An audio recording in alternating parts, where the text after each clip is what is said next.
Bonjour. Dans cette séance, on va voir un soutien en conjugaison sur le futur de l'indicatif. On va commencer par un petit rappel. Alors, le futur désigne une action qui n'est pas encore passée au moment où l'on parle.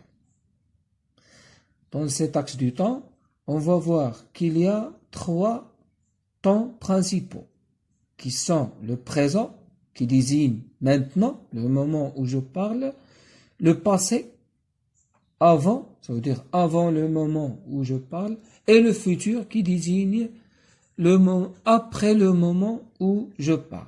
Alors le futur, c'est après le présent, c'est après le moment où je parle. Alors le présent, c'est maintenant, passé, c'est avant, et le futur, c'est après.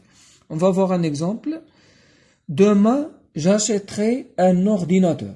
Alors, achèterai, c'est un verbe au futur. Lorsque je dis demain, j'achèterai un ordinateur, ça veut dire que je n'ai pas encore acheté l'ordinateur et que je vais l'acheter après. Ça veut dire, alors, acheter, c'est un verbe au futur. Deuxième exemple. Alors, maintenant, on va voir les terminaisons du futur. Tous les verbes de tous les groupes, ainsi que les verbes être et avoir, ont les mêmes terminaisons au futur, qui sont AI, AS, A, ONS, EZ, ONT. AI pour la première personne du singulier, AS pour la deuxième personne du singulier, A pour la troisième personne du singulier, ONS pour la première personne du pluriel, EZ pour la deuxième personne du pluriel et ONT pour la troisième personne du pluriel. On va voir un exemple de conjugaison dans lequel on va voir plusieurs verbes pour vous dire que tous les verbes ont les mêmes terminaisons au futur. On va commencer par le verbe avoir. À la première personne du singulier, on dit j'aurai. AI à la fin. Le verbe être, à la deuxième personne du singulier, tu seras. À la troisième personne du singulier, on va voir le verbe manger qui est un verbe du premier groupe. On dit il, ou bien elle, ou bien on mangera avec A à la fin. Nous, première personne du pluriel, finirons. Le verbe finir qui est un verbe du deuxième groupe. Deuxième personne du pluriel, vous descendrez, qui est un verbe du troisième groupe. On va mettre EZ à la fin. Il ou bien elle verront. C'est le verbe voir qui est un verbe du troisième groupe. Alors, si on prend le verbe voir comme exemple, on va dire j'aurai, tu auras, j'aurai AI, tu auras AS, il aura A, nous aurons ONS, vous aurez EZ, ils auront ONT.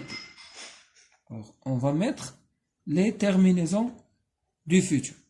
Et la même chose pour tous les verbes, de tous les groupes. On va passer maintenant aux exercices. Dans le premier exercice, je complète par le pronom personnel qui convient. La phrase A, seront heureux de réussir. Alors ici, on a le verbe être au futur, avec ONS, heureux de réussir. B, l'année prochaine, ferai plus d'efforts. Ici, on a le verbe faire, avec A au futur, avec AI à la fin. C, la phrase C, regarderont un film au cinéma. On a le verbe regarder, avec ONT à la fin. On va choisir pour chaque phrase le pronom personnel qui convient. Deuxième exercice, je conjugue les verbes entre parenthèses au futur. La phrase A, demain, le verbe avoir, un examen en conjugaison. B, l'année prochaine, notre école, le verbe être, informatisé. La phrase C, vous, désolé, le verbe trouver, tout ce que vous cherchez sur Internet. On va conjuguer le verbe trouver au futur, la deuxième personne du pluriel. La phrase D, les étudiants, le verbe devoir, s'auto-informer. On va conjuguer le verbe devoir au futur à la troisième personne du pluriel. La phrase eux, les élèves, le verbe aller au cyber pour faire des recherches. Vous aurez la correction demain.